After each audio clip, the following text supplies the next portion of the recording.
Today I'm giving you guys my Week 14 power rankings. Let's go ahead and get started off with the Cincinnati Bengals. And I say the same thing about this team every single week, but the same thing happens every single week where Joe Burrow plays an amazing game, but the defense is so bad that they just cannot win. If they even had a mid defense, I could probably put them in B, maybe even A the way Joe Burrow is playing, but I'm going to have to put them in C. Now we have the Patriots, and they just lost a hard-fought battle against the Indianapolis Colts by 1 point. I am still going to put them in D, but I do like the way Drake May is looking, and honestly just this whole offense in general. We had the New Orleans Saints, and they were actually on a huge roll before this week, beating the Atlanta Falcons and also blowing out the Cleveland Browns. But this past week they did lose to a Rams team that is alright, and Derek Carr looked like he was holding the team back tremendously. He literally only had 184 passing yards. I'm gonna have to put him in the bottom of C. Then we have the Pittsburgh Steelers, and this is the best Steelers offense I've seen since Big Roethlisberger was back in his prime. Russell Wilson is throwing the ball tremendously well, having over 400 yards. Najee Harris is running pretty good as well. Honestly, outside of those 4 teams that we all think are going to win the Super Bowl, this is one of the dark horse teams that I could see going all the way. I do want to see what they look like through the rest of the schedule, specifically their last 4 games, because they have a rough schedule coming up against the Eagles, Ravens, Chiefs, and then Bengals again. I'm going to go ahead and put them in the A category. San Francisco 49ers just got blown out versus the Bills, and not only that, they do lose their star running back once again in Christian McCaffrey. His offense doesn't look anything the same like last year or the year before that, and the defense doesn't either. I guess I'm going to give them a little bit of leeway because they do have some great talent on that offense and defense, and so they could go on a run to end the season, but without Christian McCaffrey, I don't see that happening, but I still am going to put them in B. Now we have the Arizona Cardinals. I'm going to be honest, this team is so up and down. I just really don't know what to think about them. It's like sometimes they do get really good wins. Sometimes they get losses and look good. Sometimes they get losses and look bad. I just don't really know what to think about them right now. But I think we can all see that Kyler Murray is playing really good football right now, and James Conner is doing amazing in the backfield as well. Obviously, they could still win the NFC West Division, so I'm going to put them in B right above the Niners for right now. Now we have the Atlanta Falcons. I'm going to be honest, it has probably been a roller coaster for Atlanta fans. Like earlier in the year, this offense and defense was looking very good. Kirk Cousins looked like the piece that they were missing. Nowadays,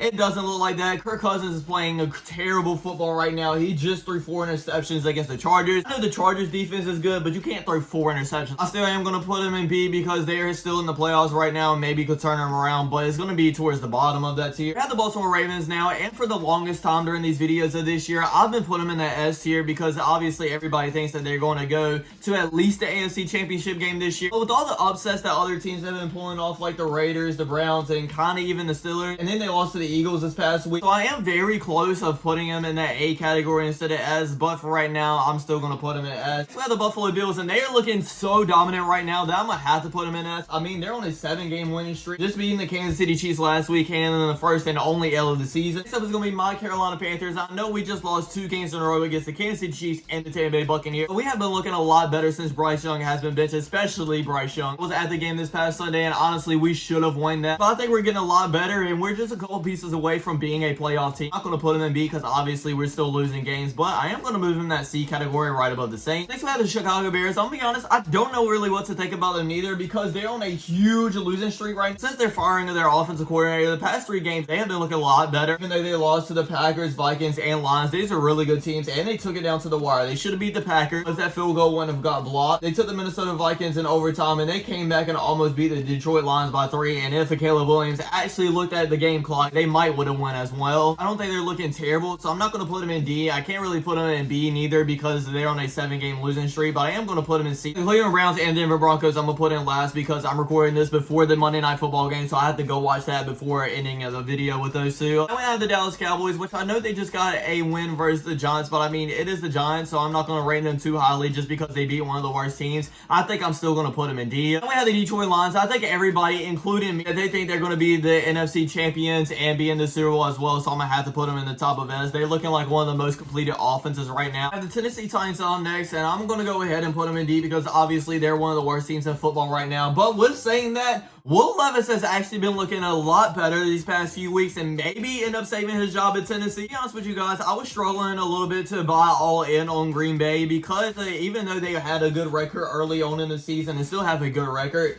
they weren't like winning these games dominantly, but these past 2 weeks, they're finally starting to feel their groove a little bit. They just beat the 49ers 38-10 and then beat the Dolphins 30-17 as well. I'm not going to put them in that A category just yet because I don't think Jordan Love is playing amazing football. He is playing good football, ball, but I don't think it's amazing that they could go on an NFC Championship game run, but I am going to put them at the very top of B. I think a lot of people are disappointed on what the Houston Texans have been looking like this season. I mean, they looked great last year, and we thought that CJ Stroud was only going to improve with adding another weapon and Stephon Diggs, which I know he's out, but still, he didn't look amazing with him neither. And then they added on the defensive side of the ball as well. I know they did get the win versus the Jacksonville Jaguars, but with a cheap hit on Trevor Lawrence, Mac Jones ended up coming in, and they still only won by 3 points, and then they lost to the Tennessee Titans the week before as well. I'm still going to put them in B because they are still in the lead of the AFC South division, but at the same time, it is going to be very low in that category because, like I said, they have not been looking the greatest. Next, we have the Indianapolis Colts. I can't say since Anthony Richardson was benched and has come back, he's been looking a lot better. Now, I'm not saying he's been looking great because he hasn't been throwing the ball great in any type of way, but he has been looking better. Still, I am going to put him in C because they're still one of the worst teams in football. We have the Jaguars. I know Trevor Lawrence hit looked, but I'm going to put this rankings as if he's still playing because you never really know concussions. He could be back next week, or it could take 2 or 3 weeks for him to come back. Anyways, I really do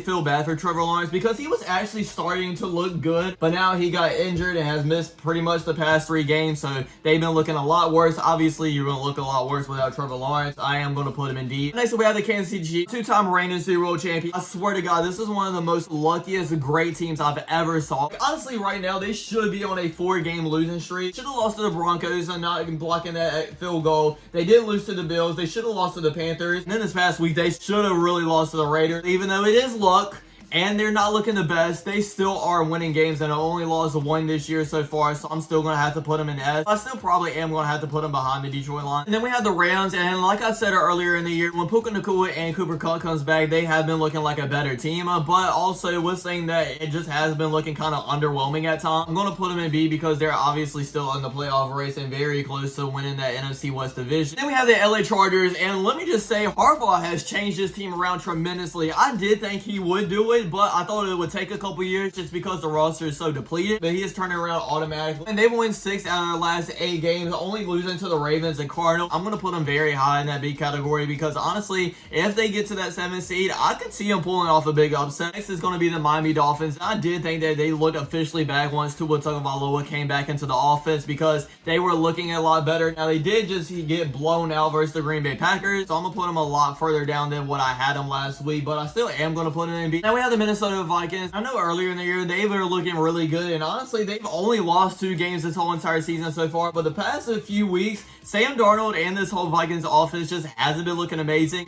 Sam Darnold has just turned over the ball a lot of times. For this past weekend versus the Cardinals, they did play 4 very low tier opponents and barely won against those because he was turning the ball over. Now they got a very good win versus a pretty good team, but I still am going to put them in B, probably right above the Cardinals. We have the New York Giants, and I think everybody can agree with me on this that they are one of the worst teams. Well, probably are the worst team in the NFL right now. I'm just going to have to put them in that last spot. Then we have the New York Jets, and obviously they haven't been living up to the all-season hype that everybody put on them. I mean, just look at their record. They're 3-9. Was saying that they did look a lot better versus the Seahawks this week, so I am going to put them a little bit higher than what I had them. Actually, I'm probably going to put them in that C category right above the New Orleans Saints. We had the Raiders, and like I said earlier when we were grading the Kansas City Chiefs, they should have beat the Chiefs, but with that being said, I don't think they're a really good team. Just always play the Chiefs team at tough, and I don't think they're still a really good team, so I'm still going to put them in D right behind the Jaguars. Next is going to be very interesting. We have the Seattle Seahawks. Now, earlier in the year, I kept on saying I really don't know where to put this team just because they're so up and down of winning some games but then losing some that they shouldn't be losing. But then again, these last 3 weeks, they have been looking really good. Getting a big time win versus the 49ers when the 49ers have been dominating in the past few years. And a very good win versus a Cardinals team as well. And then even though the Jets have been bad, they've actually played very good in here and they battled back and got the win. So I actually am going to rate them pretty high in that B category, probably right above the Cardinals. The Tampa Bay Buccaneers, and like I said earlier, they should have lost versus my Carolina Panthers. I am still going to put them in that B spot because I do think that they're going to win the NFC South division when it comes down to it, but I don't think they're a great team, so I'm going to put them lower in that category, probably right above the Falcons. The Philadelphia Eagles, and even though they have been looking a lot better, I was holding off saying that they were back to being a Super Bowl team just because they were playing kind of mediocre opponents after facing their only really big a test in the Baltimore Ravens and beating them as well. I think I'm right there, very close to saying that they're all the way back. I'm not going to put them in S just yet, but I am going to put them in the A category. Honestly, probably right above the Pittsburgh Steelers. We have the Washington Commanders up next, and I'm very well struggling to think that they're still a really good team. They still have a decent record at 8-5. Once their opponents starting to get a little bit tougher in the Pittsburgh Steelers in Week 10 and the Philadelphia Eagles in Week 11, they kind of started falling off a little bit, and then they lost to the Dallas Cowboys in Week 12. Last week, they did beat the Tennessee Titans very well as well, 42-19, so maybe they are officially back. But I'm just going to have to see some more dominant wins against the better teams to put them very high in that B category. I'm going to put them right behind the Dolphins for right now. The next day now, I'll just go ahead and say this Monday Night Football game was a lot better than I thought it was going to be, but let's go ahead and finish with these two teams. Even though the Cleveland Browns did lose, they looked a lot better than they were earlier in the year, mainly because of one player, and that is Jameis Winston instead of Deshaun Watson. That offense has been looking a lot better besides for his interceptions, obviously. Low-key, I think I'm going to take them out of that D category in the C. I think they're going to upset a lot of teams. We have the Denver Broncos. Usually their defense looks amazing, but didn't look like it last night. But I'm not panicking on them too much. Bo Nix, besides for his interceptions, look pretty solid as well. I'm going to put them in B, probably right above the Chargers. That's my Week 14 power rankings, everybody. I really hope you enjoyed. Don't forget to like, comment, subscribe, and I'll check you guys out next time. Peace.